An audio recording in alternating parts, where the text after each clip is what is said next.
का बिंदु है जिसका नाम है स्वजागरूकता। स्वजागरूकता के अंतर्गत दो मुख्यतः दो बिंदु होते हैं, जिसका पहला बिंदु हमारा है पहलू, जिसके 5 पॉइंट्स दिए गए हैं। ठीक इसी प्रकार उसका अगला बिंदु है कि उससे हमें क्या लाभ होंगे, जिसके भी 5 बिंदुओं पर हम विस्तार से चर्चा करेंगे। लीजिए आगे पहलुओं पर विस्तार पूर्वक आपका मार्गदर्शन करेंगे हमारे आदरणीय मैम जी। लीजिए। देखिए बेटा, जैसे सर ने बताया कि आज हमारा जीवन सक्षम का स्वजागरूकता वाला पॉइंट चल रहा है, जिसके कि पहलू हैं 5। इन 5 पहलुओं पर आपको हम थोड़ा सा शॉर्ट में, कम शब्दों में ज़्यादा समझाने का प्रयास करेंगे, जिसको आप बहुत अच्छे से समझने का प्रयास कीजिए और उसको अपने जीवन में उतारिए। देखिए, जैसे स्वजागरूकता के ऊपर बेटा आपको इससे पहले 2, 3, 4 बार समझाया जा चुका है। आज हम उसके पहलुओं पर चर्चा कर रहे हैं, जिसका पहला पहलू है अपने विचारों को समझना। विचार, नित्य नए विचार आपके मन में उठते हैं ना। तो आप लोगों को ये समझना है कि आपके मन में उठने वाले विचार है ना, कुछ अच्छे विचार होते हैं, कुछ बुरे विचार होते हैं। तो हमारे मन में उठने वाले जो विचार हैं, कितने अच्छे हैं और कितने बुरे हैं, कितने ऐसे विचार हैं जिनको हम अपने जीवन में उतार सकते हैं। तो आएगा ऐसे कोई भी विचार, ऐसा नहीं कि जो विचार आया हम उसी को सोच रहे हैं, उसी के ऊपर मंथन कर रहे हैं। नहीं बेटा, जैसे ही हमारे मन मस्तिष्क में गलत विचार आते हैं, उनको तुरंत हटाने का प्रयास कीजिए और जो अच्छे विचार हैं उन पे सोच के मंथन कीजिए। ठीक है, तो हम यदि अच्छे विचारों को अंगीकार करेंगे तो हमारा जीवन सफल होगा और हम अपने जीवन क्षेत्र में आगे बढ़ पाएंगे। दूसरा देखिए, अपने भावनाओं को पहचानना। ये जो आपकी उम्र है, इसमें अक्सर भावनाओं का उतार चढ़ाव बढ़ने लगता है। कुछ भावनाएं हमारी ऐसी होती हैं जो कि बहुत ही ज्यादा क्या कहना चाहिए उसको, हमारे मन मस्तिष्क पे हावी हो जाती हैं, हमारे दिल पे, हमारे मन मस्तिष्क पे हावी हो जाती हैं कुछ भावनाएं बेटा। तो हमको ये समझना है कि हमारे मन में जो भावनाएं उठ रही हैं, क्या वो सही हैं, क्योंकि वही हमको दिशा देंगी। अक्सर आपने देखी हो कि किसी कार्य के लिए आपको टीचर्स ने डांट दी स्कूल में, या घर में मम्मी डांट दे, पापा डांट दे, या भाई बहन की अनबन हो जाए, है ना।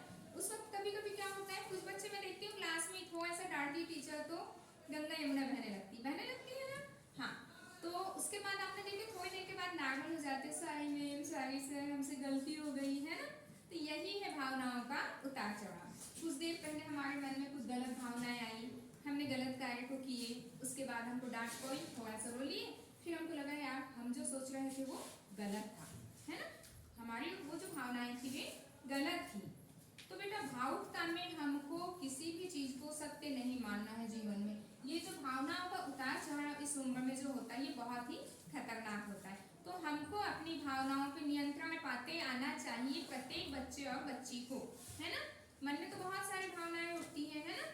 तो बेटा हमको उन पे नियंत्रण पाते आना चाहिए, ताकि हम अपनी भावनाओं पे नियंत्रण पाते अपने आप को स्ट्रांग बना सकें, है ना। और दिल और दिमाग दोनों की जो सही बातें हैं उनको सुनना है और गलत को कचरा समझ के निकाल देना है। तीसरा देखिए, अपनी शक्ति और कमजोरियों को पहचानना। तो हमको आत्म मंथन करना बहुत जरूरी है। आत्म मंथन से ही हम अपनी शक्तियों को पहचान सकते हैं और कमजोरियों को भी। हमको सबसे पहले तो अपनी शक्तियों को जानना है। तो सोचिए कि मैं कौन हूँ, क्या हूँ और मैं क्या क्या कर सकती हूँ, है ना। इस वक्त इस उम्र में जो आपके करने लायक कार्य है, बस उन्हीं में सोचना है ना। जैसे मान लीजिए आप 7th 8th क्लास के स्टूडेंट हैं, है ना। इस वक्त आपके कार्य कौन से करने के हैं, इस उम्र तक आप क्या क्या कर सकती हो, आपके आगे भविष्य के क्या सपने हैं, ठीक है।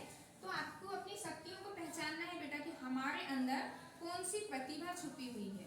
प्रतिभा शक्ति अर्थात उसी पढ़ाई अकेली नहीं है, पढ़ाई के साथ आपके खेल कूद हो सकते हैं, है ना, डांस हो सकता है, गीत हो सकता है, और भी दूसरे ढेर सारे चीजें हो सकती हैं, है ना। तो हमको उनको पहचानना है कि हमारे अंदर कौन सी शक्ति, कौन सी प्रतिभा छुपी हुई है। दूसरी चीज, कमजोरियां। हमारे अंदर बहुत सारी कमजोरियां हैं जो हमको की पीछे कर देती है ना। तो यदि हमारे मन में किसी चीज के प्रति डर है, भय है, संकोच है बेटा, उसको हमको दूर करना है, अपनी कमजोरियों को पहचानना है हमको, और उन कमजोरियों को दूर करके अपनी शक्तियों को जागृत करना है, ठीक है ना। कमजोरी देखिए, सारे क्लास में सारे बच्चे एक जैसे हैं, है ना, परंतु 25 बच्चे कर पा रहे हैं ठीक से, 75 बच्चे नहीं कर पा रहे हैं।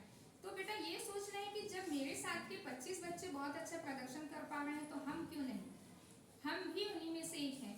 अलग से किसी के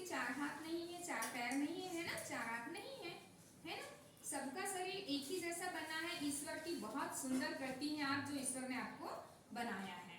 तो हमको बेटा अपनी कमजोरियों को दूर करने का प्रयास करना है और अपनी शक्तियों को जगाना है, जिसके लिए हर पल आपके शिक्षक आपके साथ में हैं। फिर देखिए अपने व्यवहारों को समझना, सबसे मेन पॉइंट यही है बेटा, अपने व्यवहारों को समझना।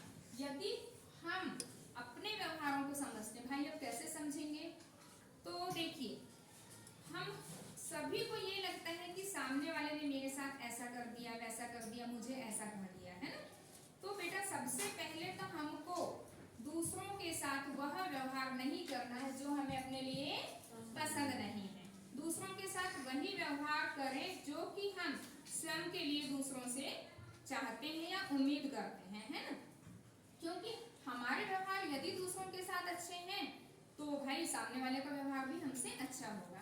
तो बेटा हमको दूसरों में कमियां देखने से पहले स्वयं का आकलन करना है, स्वयं के अंदर कमियों को ढूंढना है ना। हमने एक चीज सुने, निंदक किए राखिए आंगन टूटी छवाए, बिन पानी बिन साबना निर्मल करे स्वभाव, है ना।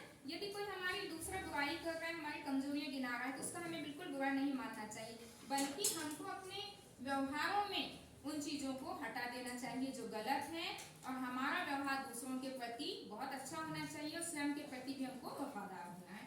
फिर नेक्स्ट देखिए प्रेरणाओं को समझना। प्रेरणाएं मीन्स वे जो हमको अपने भविष्य की ओर अग्रसर करती हैं। कहते हैं ना कि वो शिक्षक मेरे प्रेरणा स्रोत हैं, कहते हैं, है ना। आपने देखी होगी और टीवी में देखे होंगे, किताबों में पढ़ते हो, शिक्षक आपको नित नए उपक्रम बताते हैं। तो प्रेरणाओं को पहचानना, तो बेटा आप हर किसी को अपने भविष्य के प्रति जागरूक रहना है ना। और ये सपने होता है, आपके सपने क्या होना चाहिए कि मेरा भविष्य कैसा होगा, मुझे कैसा इंसान बनना है, भविष्य में मैं किस सफल पद पे जाऊंगा, है ना। भविष्य में मैं क्या बनना चाहूंगा। आप में से कुछ बच्चे टीचर बनेंगे, कुछ डॉक्टर बनेंगे, कुछ इंजीनियर बनेंगे, है ना, और भी बड़े बड़े अनेकों पद में जाएंगे, है ना। तो वो कब हो पाएगा बेटा, जब आप अपनी प्रेरणाओं को पहचानेंगे, अपने अंदर की शक्ति को जानेंगे, अपने विचारों को समझेंगे, अपनी भावनाओं के ऊपर नियंत्रण रखना सीखेंगे, है ना। ये सब कुछ यदि आपने इन सब चीजों में संयम का पालन किया और सही गलत को पहचान लिया बेटा, ये जो आपकी प्रेरणाओं को पहचानना आपके लिए बिल्कुल भी कठिन नहीं होगा, और आप इन प्रेरणाओं को जानने के बाद अपने भविष्य को बहुत ही ज्यादा सुनहरा बना सकते हैं, है ना।